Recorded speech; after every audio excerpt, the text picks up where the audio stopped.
Graças e paz, queridos, em nome de Jesus. A Sarinha ficou de dar o testemunho dela hoje, não foi, Sarinha? Vem aqui para dizer o porquê que você quis dar seu testemunho.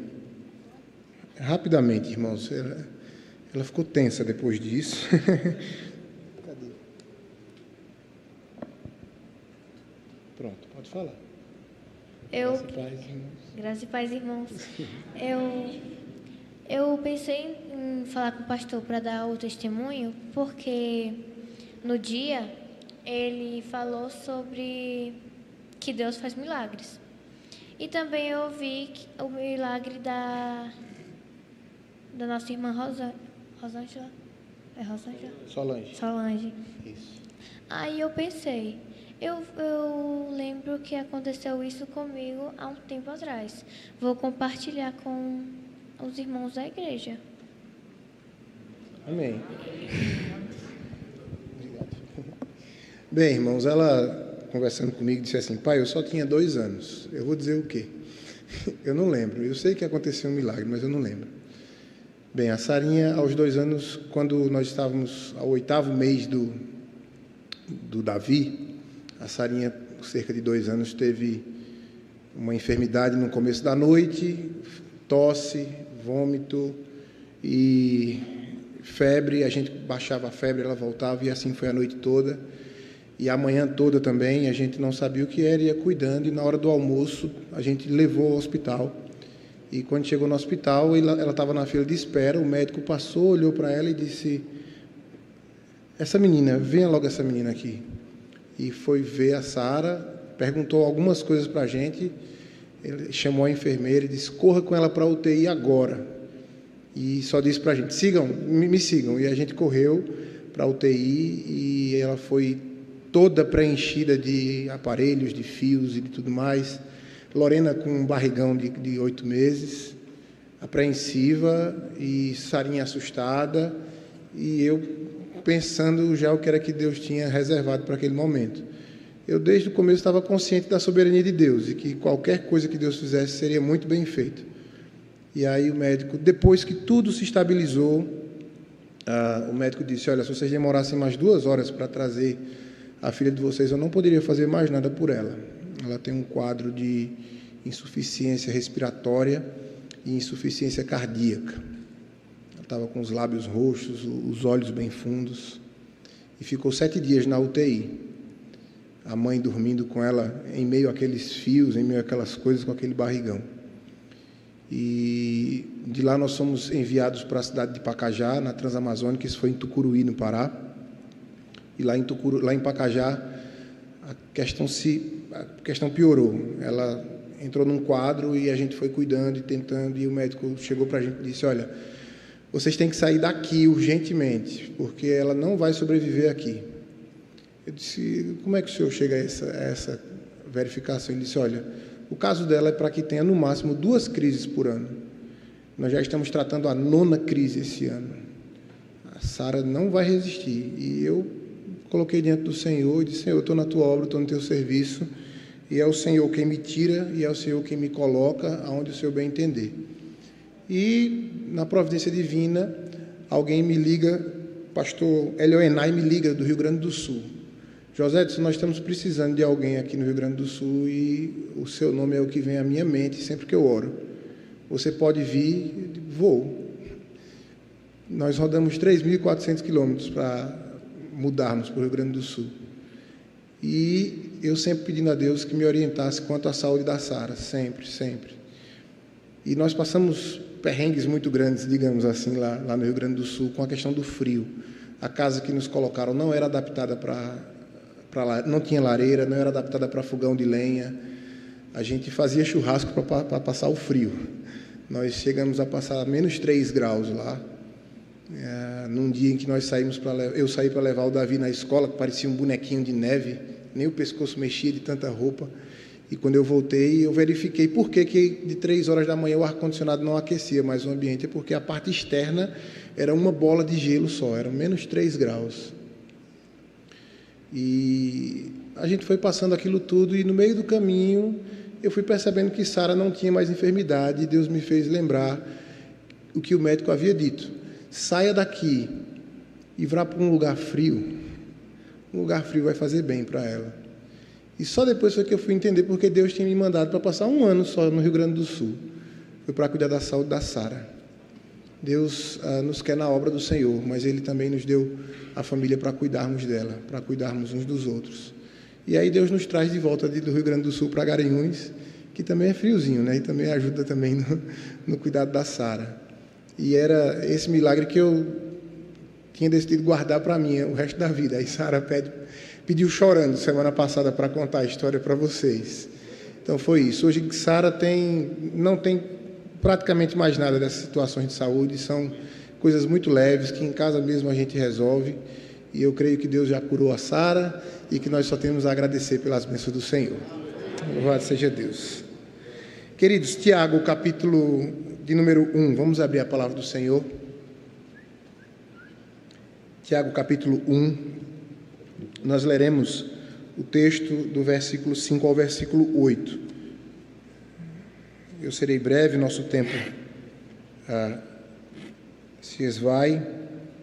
Tiago, capítulo 1, do verso 5 ao 8, diz assim a palavra do Senhor: Se, porém, algum de vós necessita de sabedoria, peça a Deus, que a todos dá liberalmente, e nada lhes impropera, e ser-lhe-á concedida.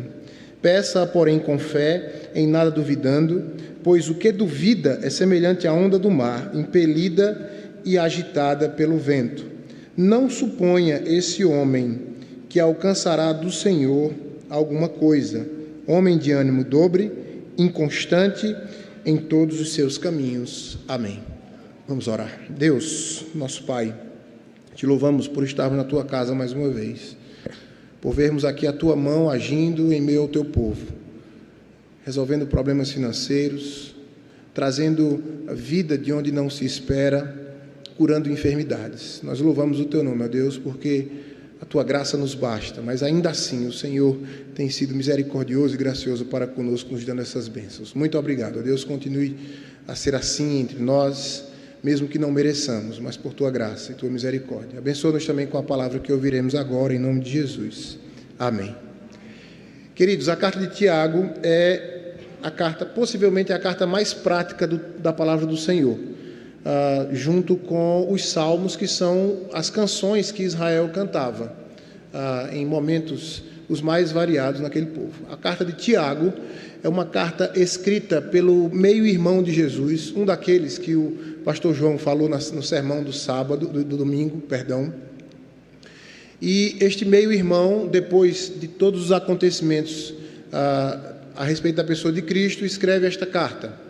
Esta carta ela é inicialmente endereçada às igrejas na dispersão, aqueles que no primeiro século, devido à perseguição, foram espalhados pelo mundo de então.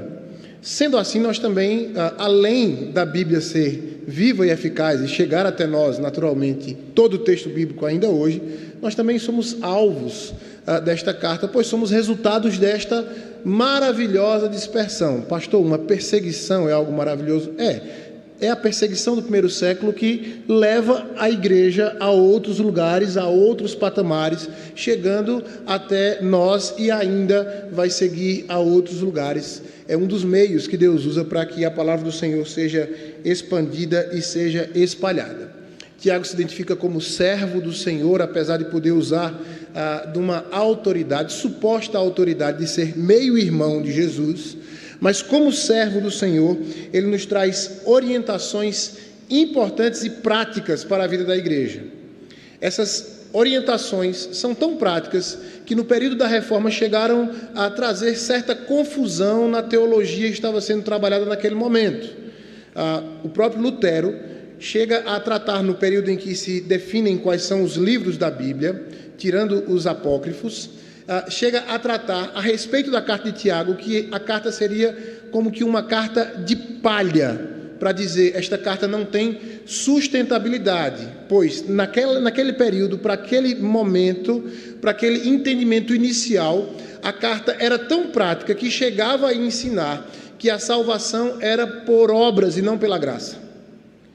Então aí a gente entende o quanto essa carta é prática. Naturalmente que depois de estudos e discussões dentro do concílio, entendeu-se que a carta de Tiago, ela nada mais é do que uma comprovação daquilo que, por exemplo, Paulo fala em Romanos, que pela graça sois salvos, e que as obras são resultado desta salvação. A graça nos alcança, nos salva, e como resultado desta salvação, nós praticamos aquilo que o Senhor colocou em nossos corações, boas obras.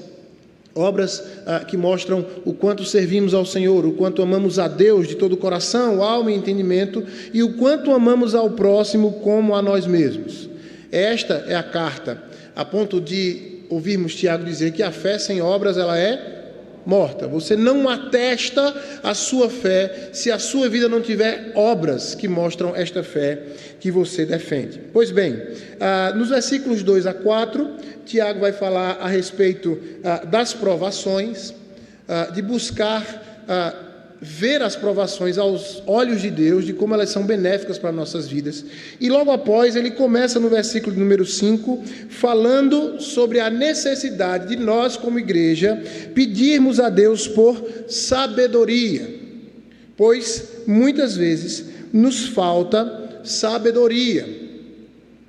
E esta sabedoria aqui, queridos, é uma sabedoria que precisamos identificar. Não é simplesmente a sabedoria que a ciência nos traz. A ciência também é um instrumento divino para nos dar determinados conhecimentos para a evolução, digamos assim, da nossa vida como sociedade, para nos abençoar na medicina e nos dar milagres ordinários, como contamos aqui a respeito da Sara, né? Como também milagres extraordinários, como vimos durante esta semana. A ciência é boa quando ela é verídica, quando ela é genuína e quando ela é baseada em estudos sérios. Mas a sabedoria que Tiago está nos falando aqui é a sabedoria a respeito das coisas ligadas à salvação, sabedoria transcendental, sabedoria a respeito de uma vida de santificação. Por isso que ele coloca esta questão de sabedoria logo depois da provação. Imagine o quanto de sabedoria nós precisamos ter da parte de Deus para entendermos que provações são bênçãos na nossa vida.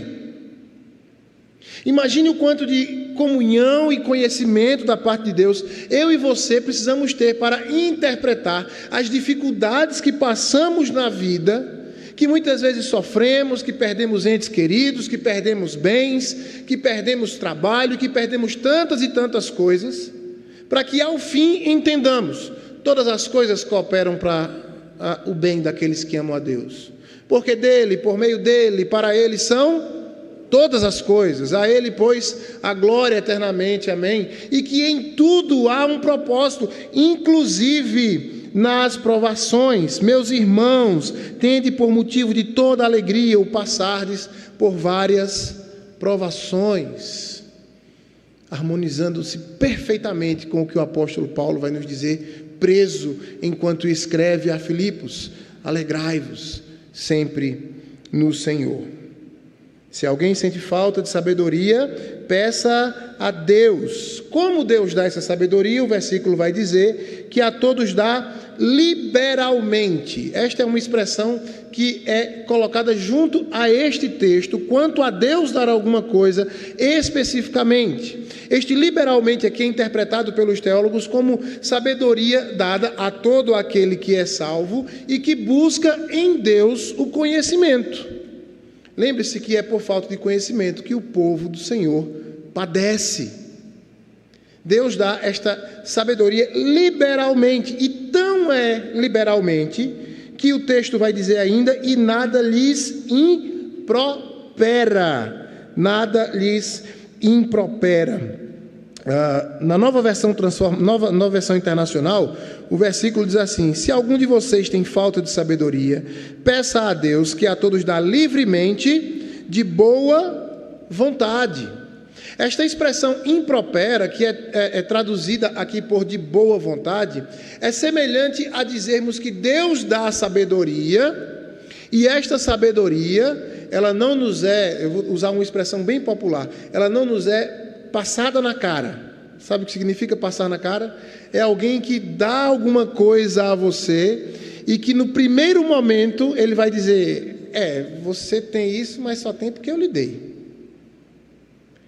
Ou seja, ele não deu, né? Ele emprestou para fazer uso depois e humilhar a pessoa que foi beneficiada. Deus não faz isso. Deus dá a sabedoria e dá de forma a torná-la realmente própria. Ela não é imprópria. É isso que o texto está dizendo. Deus nos dá a sabedoria e ela é sua, para que Ele seja glorificado, para que você seja beneficiado e para que o povo de Deus seja edificado. Sabedoria do alto, nos dada plenamente, completamente, da parte de Deus, dá liberalmente, nada lhes impropera e ser-lhe-á concedida, ser-lhe-á entregue. Pois bem, buscar sabedoria, como vemos no tema aí na tela, está envolvido em um ato de fé, como também de perseverança. E é nisso que Tiago vai entrar logo mais no versículo número 6. Peça, porém, com fé. Nós estamos em uma reunião de oração, como fazemos toda semana. Esta semana especificamente estamos numa semana de oração aqui pelas manhãs. E o ato de orarmos é o ato de exercermos e de aplicarmos fé à palavra do Senhor revelada a nós. Mas como seres humanos, falhamos muitas vezes no exercício da fé. Falhamos em confiar, em descansar, em saber que Deus é o provedor. E é por isso que Tiago vai dizer: peça, porém, com fé, de que forma? Em nada duvidando. A dúvida, queridos, é algo que paira as nossas mentes e os nossos corações. Ela tem algumas origens. A dúvida, ela é provinda do nosso pecado, ela é provinda de agentes externos, ela é provinda da nossa fraqueza, ela é provinda de exaltarmos mais experiências ruins do que experiências boas. A dúvida, ela é muitas vezes vinda de um contexto geral que nos assusta devido à crise, devido à violência, devido a guerras e rumores de guerras e devido a tudo aquilo que o Senhor Jesus diz quanto aos últimos dias, que já pregamos esses dias aqui: não temais. Pedir sabedoria a Deus é aplicar fé sem que duvidamos. Por quê, queridos? O que Deus nos dá, não nos dá pelo nosso merecimento ou pelas nossas qualidades. É triste vermos que alguns crentes recebem bênçãos da parte de Deus e dizem: recebi porque eu mereço. Recebi porque eu sou filho. Certa vez visitei uma casa de uma senhora que a casa por fora era linda, era um palácio. Linda, maravilhosa. E quando entrei na casa dela, a casa dela não tinha reboco por dentro, nem piso. Era uma casa assustadora, era um engano de casa, cheia de teia de aranha, de sujeira, e eu não me contive e perguntei àquela irmã: minha irmã, por que a sua casa é assim por dentro? Eu disse: pastor, porque as pessoas que passam ali fora têm que ver que eu sou filha do rei. Elas têm que ver que aqui mora uma pessoa que é salva, que é beneficiada pelo rei. E eu perguntei a ela: filha do rei mora numa casa sem reboco? Como é que é isso?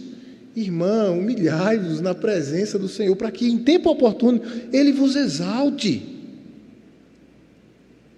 É preciso que nós entendamos que pedir a Deus as coisas com fé é confiarmos que isto nos é dado por Deus por causa da sua graça e da sua misericórdia, não porque mereçamos. O que é que merecemos da parte de Deus? Em nada duvidando. E aí ele fala que quem duvida é semelhante à onda do mar, impelida e agitada pelo vento. Aqui esta dúvida, Tiago especifica que esta dúvida vem de fatores externos. Tá? Quando nós temos ondas no mar, elas são impelidas pelo vento. Tá? Elas são trazidas pelo vento e estas ondas, elas demonstram uma... não é insegurança a palavra, mas ela não tem firmeza, digamos assim. A mesma expressão para ondas é usada também lá na carta de Judas, a respeito dos falsos mestres, para dizer que os falsos mestres são como essas ondas, que tiram a estabilidade daquele que busca servir ao Senhor. Com certeza você já sentiu, quando chega na beira do mar, que a onda vem e quando ela volta, ela vai levando a areia também e parece que você vai cair. Isso é natural. É resultado do movimento da onda que é impelida pelo vento. Quando pedimos a Deus, não devemos deixar que fatores externos tirem a nossa fé quanto àquilo que esperamos da parte do Senhor.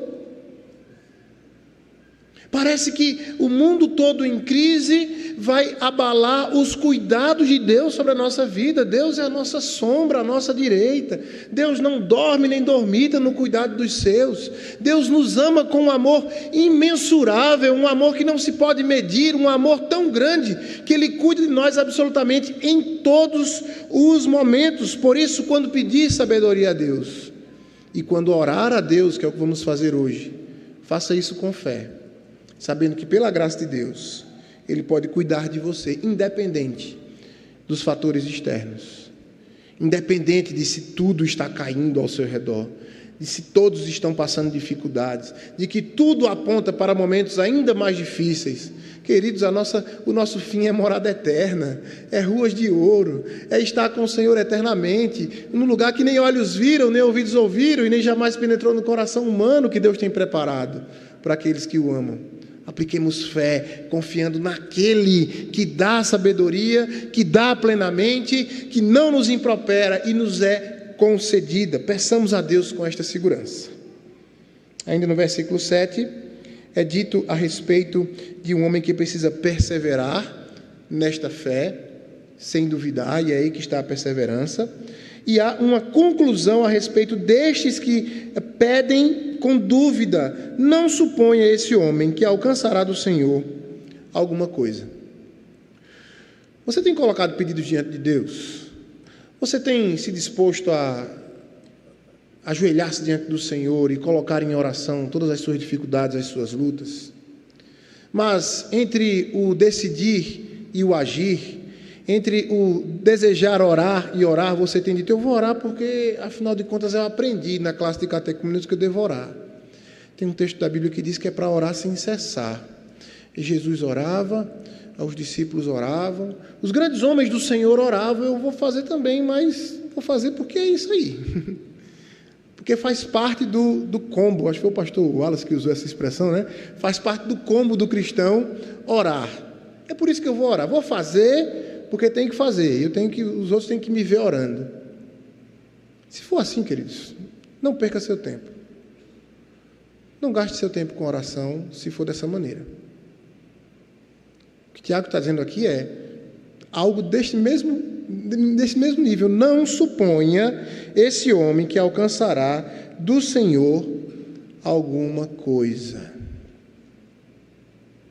Oração, queridos, tem que ser baseado em quem é Deus e não em quem somos nós. Oração tem que ser baseada nos atributos de Deus, na sua graça, na sua misericórdia, em todo o seu poder, em todo o seu conhecimento, em toda a sua glória, em toda a sua soberania, no Deus que era, que é, que há de vir, no Alfa e no Ômega, naquele que pode fazer absolutamente todas as coisas. Nada foge ao seu querer, nada foge à sua soberania. Confie, aplique confiança plena no Deus que pode e faz todas as coisas. E melhor ainda, de acordo com a sua vontade, que é boa, perfeita e agradável, e que é melhor do que a nossa.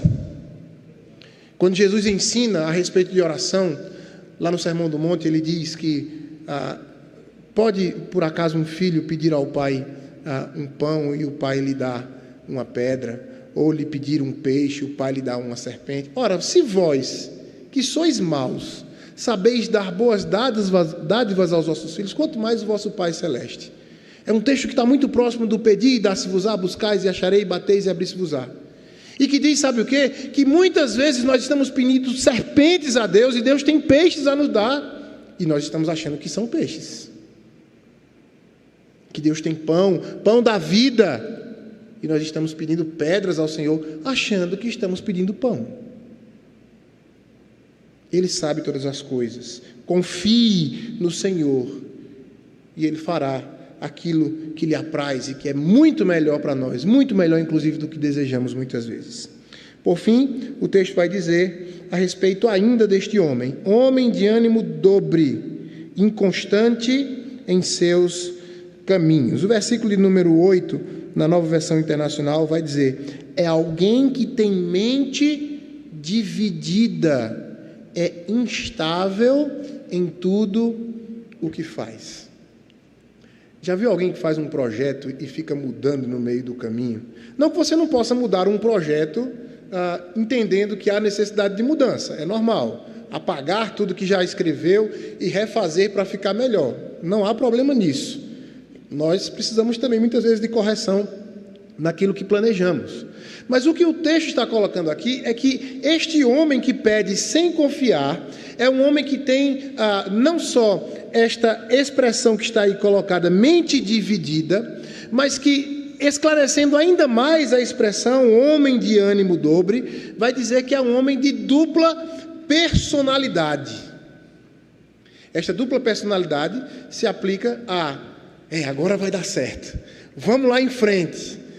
Não, mas hoje o dia amanheceu nublado e as coisas não vão acontecer. Mas normalmente naturalmente que este ânimo dobre parte do coração do homem e não da parte de Deus.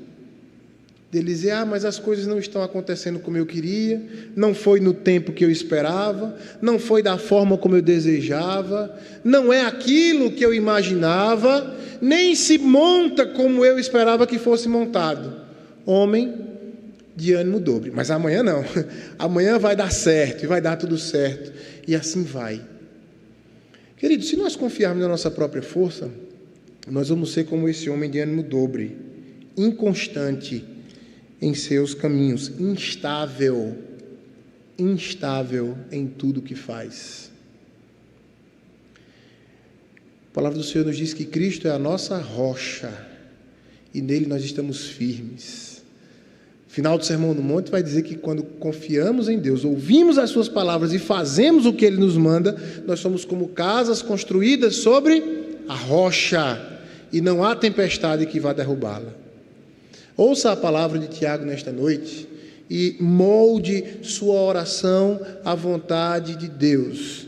Peça a Ele não só sabedoria, mas o que pedir ao Senhor, peça com a confiança de que Deus tem seus atributos e por sua misericórdia os aplica a nós com misericórdia. Peça com segurança e não aplique a estes pedidos ânimo dobre. Confie no Senhor, descanse no Senhor, coloque sua vida nos planos de Deus, pois Ele há de nos abençoar de acordo com a sua vontade. Que Deus te abençoe, meu irmão, na sua oração, aqui, na sua casa, com a sua família. Molde o seu coração pela sua oração à vontade de Deus e deixe Ele agir. Vamos orar? Senhor, muito obrigado mais uma vez. A Tua palavra vive e eficaz, nos traz segurança de que não estamos servindo a um Deus de pedra, de madeira, formado por mãos humanas. Nós estamos servindo ao Deus Todo-Poderoso, o Senhor dos céus e da terra, o Deus que pode, que faz, o Deus que criou todas as coisas, mantém todas as coisas e nos levará até aquele dia glorioso em que veremos o Seu Filho sentado no alto e sublime trono e que todo olho verá e toda língua confessará que Ele é o Senhor. Muito obrigado, ó Deus, por nos trazer à Tua casa mais uma vez. Muito obrigado por nos trazer a segurança de que podemos pedir ao Senhor, não só sabedoria, mas tudo aquilo que está de acordo com a Tua vontade. E podemos descansar que ao Seu tempo, da melhor forma, o Senhor há de nos atender. Ó Deus, quanto a nós te pedimos, nos dê saúde, nos dê prosperidade, nos dê sabedoria, nos dê uma intimidade cada vez maior contigo e um desejo de te buscar cada vez mais, para a glória do teu nome, para o nosso crescimento, para a edificação do teu povo. E perdoa-nos, ó Pai, por nossos tantos pecados. É a oração que te fazemos em nome de Jesus. Amém. Amém. Que Deus nos abençoe.